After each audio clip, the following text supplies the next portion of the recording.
It's not about motivation. Winners need discipline. Wake up and win today. Discipline comes from within. Let's go. Boxing King Media in association with BOXRAW. Delighted to be joined by the rock star himself, Gareth A. Davies. Gareth, how are you? And yeah, a bit loud that, isn't it? What's loud? The jacket. It's a really old red leather jacket of mine that I wear sometimes. I don't think it's loud at all. I think it's just rock chic, isn't it? How old is it? How long have you had Looks it good for? on camera. It's easy on the eye. How long have you had it for? Oh, I don't know. I want to say. How long have I had it? Well, if you can't even remember, it's going to be years, isn't it? I've got a lot of clothes that I've had for like 40 years. Oh, you're not a hoarder, are you? Do I look like a hoarder? I don't know. Just because you said you've got loads of clothes. No, I love the jacket. Just before I lost you, I was just saying the jacket is it's different. I'm trying to think. I can't remember the last time I seen anyone in a red jacket. I'm loving the get up, by the way, as I said there. The fans have always got questions, but I think I've Oh got. yeah, go on then. Let's do it. I think Garrett's the type of guy to wear a red leather jacket on an interview on Zoom. Yeah, in my underpants. Yeah. In your underpants, yeah. I'm just Proof that I'm not, by the way. There you go. just for your subscribers. That's it. I thought I'd make that up myself. So Gareth, somebody reckons you're the type of guy that takes his own 3D glasses to the cinema. I don't think I've ever seen a 3D movie, but I'll have to think about that next time. I will order a pair off Amazon and take my own. I think it's a really good idea. It is. Gareth is the type of guy that licks his fingers when he's turning the page.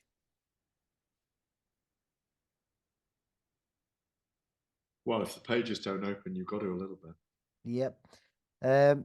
Somebody's talking about your childhood. They reckon you was the one that always got picked second last when it was time to pick football teams. I was picking, mate. I was always picking the teams. I was always a captain. Oh, there you go. You proved it wrong there. Second to last in all teams. Go fuck themselves. That's what I say. Go fuck themselves. They They don't don't know me, do they, Boxing King Media? No, they don't know you, Gareth. Gareth's the type of guy who tells people that he eats superseded brand bread and he tells them what butter he uses on it. Yeah, I do. I use Lurpak on spreadable Lurpak on. I like a sourdough myself. I don't mind a cinnamon and raisin bagel either. Do you like that? I do, mate. I'm a big fan of sourdough at the minute. Just two more. Garrett's the type of guy to smoke a cigar and pretend that he's a mafia boss. I don't need to pretend, baby. You are a mafia boss. That looks so bad. Somebody's just talked about you smoking a cigar and you've got like a little pink vape. Nothing wrong with the color pink, obviously. Listen, man that wears pink's very happy and comfortable in his own sexuality. You know that. Nice salmon shirt. Got a couple of salmon shirts. Nothing wrong with that. That's it. The last one's a positive one. Somebody's put for a change. The great man, you have to honor his humility. Doesn't take himself too serious and great at his job. Oh, that's very kind. I love my job. You know how passionate I am about it. We spend enough time together. Yep. And it's a privilege and an honor to be involved in the sport, always is. And we're in an amazing time for us as observers and commentators on the sport. Thank you very much for that comment. I love this life. I don't know if I'll do it forever, but I do really, really enjoy it so much. I know and I rate you for this because I'll be honest, you've never stopped me from asking you these daft questions and you take it on as banter, and I think people like that. So it's fun. Keep them coming in. So let's jump in. You touched on it there. You said it's a brilliant time to be a boxing fan. We've just seen in the last 24 hours, His Excellency is talking to PBC. Obviously, nothing's official, but the rumors all suggest we're going to get a big announcement on Wednesday with Crawford and potentially Andy Ruiz fighting in LA. So Riyadh season's coming to LA. It might be coming to London in September. And today we've seen Ben Shalom. Looks like he's in New York. And apparently Ben Whittaker's in New York, I'm hearing. So I don't know if all this is linked, but it looks like His Excellency Turki Al Sheikh is making the entire boxing world work together. I think it's phenomenal. I mean, as you know, I've had an audience with him before. He's a very special aficionado of sport, and separating myself from being a fan of the sport because it's my job, and it's a commentator, and I try to be consistent about things that I do. Having said that, I was a big fan of what Ryan Garcia did on Saturday night. Look, what His Excellency Turki Al-Sheikh's doing for the sport is extraordinary, and he's not just skimming the surface. He's got a much deeper vision of what he'd like to achieve with the sport. He'd like to transform it. He'd shift the paradigm. He's doing it. He's done it in the heavyweight division, huge investment financially, and a lot of desire. And he's got Frank Warren and Eddie Hearn working together, and they're seeing a different path. He's teaching us something as well. And for all the naysayers that are out there, the very few naysayers actually that are out there now that complain about atmospheres in Saudi, or we should be having the fights here. We wouldn't have these fights right now without His Excellency and Saudi Arabia's investment in sport, and particularly in boxing. It's a brilliant time. If all those things come off, I mean, I was aware of the Reddit that he did with fans, which was a brilliant thing to do. And he was, there were a few silly questions up there as well, but he answered a lot of questions. There'll be women's boxing on the way at some point. I think they were looking at Terence Crawford and who was it? Canelo, was it? Okay, yeah, Canelo versus Crawford. That's apparently something. Which is a fight that I've advocated. Benavidez and Beterbiev was mentioned, which is another brilliant fight. Look, they want to make the greatest fights right now, and they want to. We're hearing about potentially an event in London that has Hearn and Warren involved again, but also His Excellency involved. Could be Anthony Joshua against the winner of Flip Hergovich and Daniel Dubois. We're hearing it's brilliant. And he's cutting open the lifeblood of boxing and saying, why don't you do it like this? Why don't you do it like that? And he's got people advising him as well, by the way. He's talking to the best brains in the sport, and he's taking his counsel from lots of different people, and he's cutting a swathe. And what's he doing wrong? Absolutely zero. It's all positive for the sport. It's fair to say he's quite a transparent man as well. We saw recently the interview he did with Parsons the other week. Very open to answering any questions. Yeah, well, that's what he went on there deliberately to do that. You've been around the Saudi Arabians. You've had very keen access, as I have, and you know that their intentions are formidable and transparent for our sports, and the doubters and the negative speakers about it are wrong, because without them, this wouldn't be happening in the sport. Definitely not. Let's quickly touch on Ryan Garcia. I know you've spoken about the fight, but I don't know if anyone's asked you about it's gone a bit viral now, this issue with I don't want to call it an issue, but Devin Haney's shoes. Did you see them? Yeah, they look like desert boots to me, big desert boots. Dominic Ingle described them as what was wrong with them? Dominic Ingle described them as hug boots. Them. Yeah, they were a bit like Ugg boots. They were, desert boots. Yeah.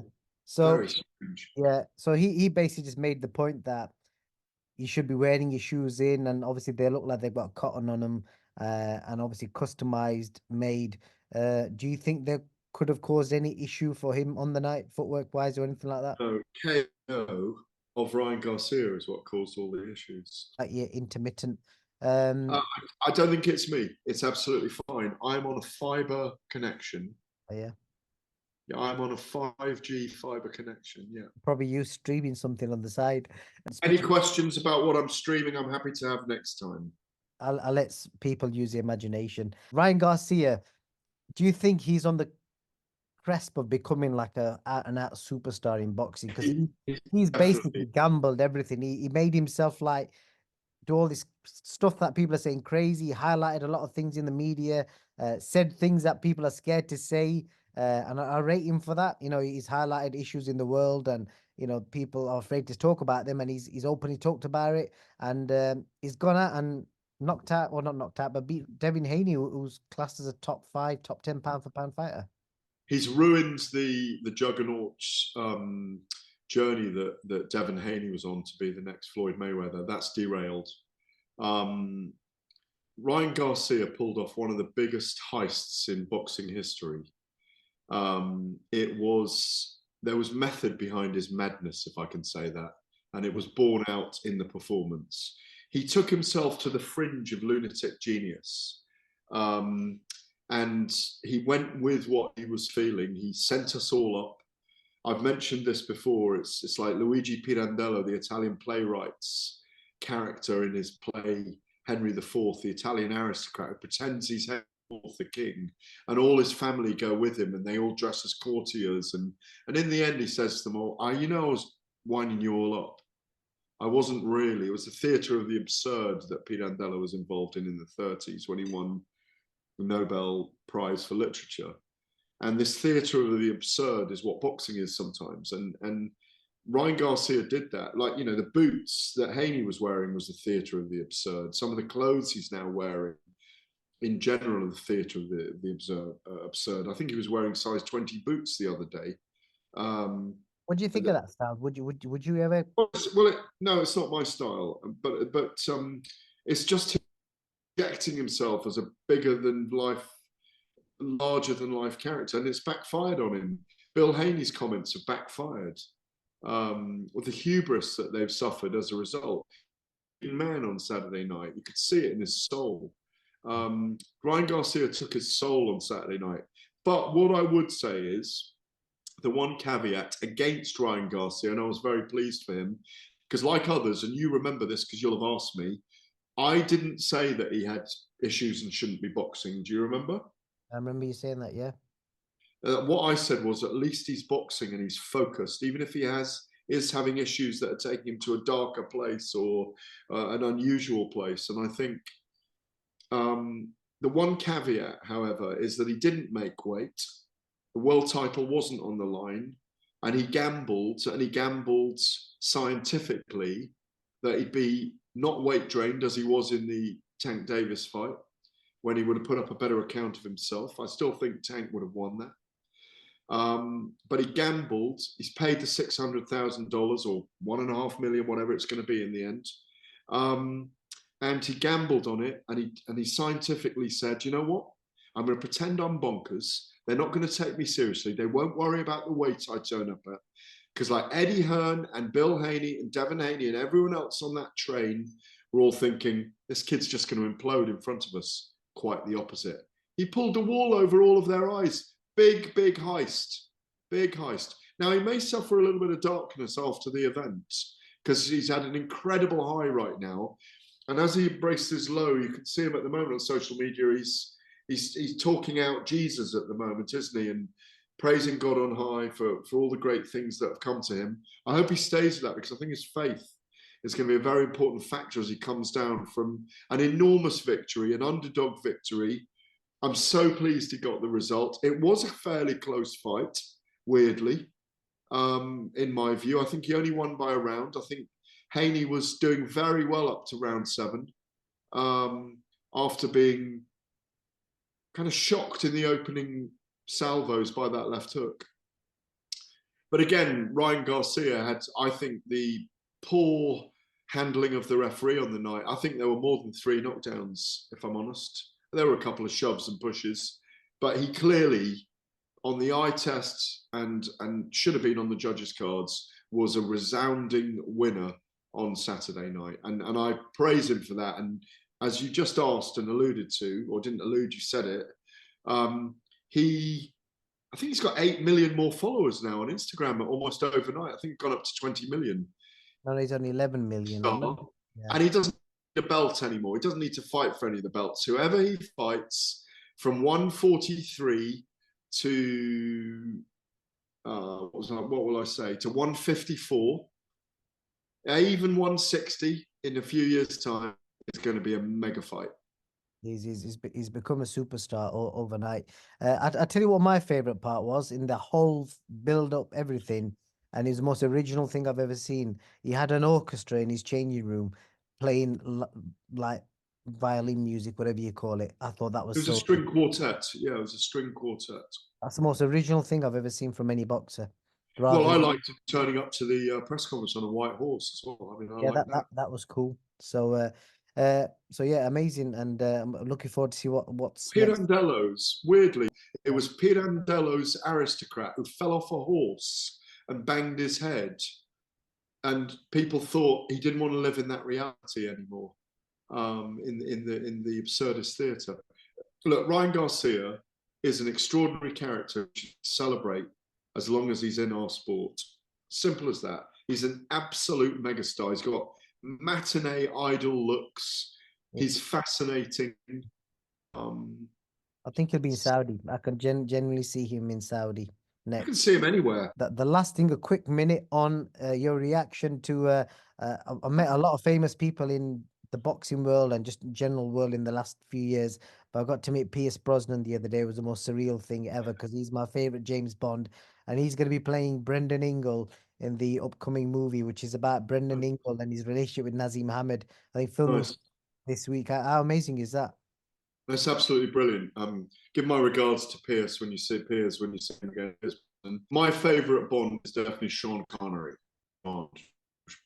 I said the best part was that he knew what Boxing King Media was and he'd seen content with there you go. That was my best. That was that made my day. That did. So Pierce Brosnan's seen some of the interviews. And he thought you were Jalili, didn't he? You did. So Gareth, I think you've got to do something in 3 minutes. I'm recording in 3 minutes. Right, I'm gonna let you crack on. You do look like a bit like a Bond villain tonight as well, actually. I don't. I look like a Bon Jovi villain. Bon Jovi villain, yep. Gareth A. Davies, I'll see you soon, man. I'm not sure where we'll see you, but I'll see you very soon. You take care, man. Don't know where, don't know when, but I know we'll meet again one sunny day. We sure will. Thank you. Win gold now. IPMB is giving away 5 24-karat gold coins to our token holders worth over $2,000 each. Let's do this. Thank you very much for this great news. It's amazing. It's never been easier to own gold, so join the raffle now. I got a question for you. Where can discipline take you? Discipline points you toward your goals.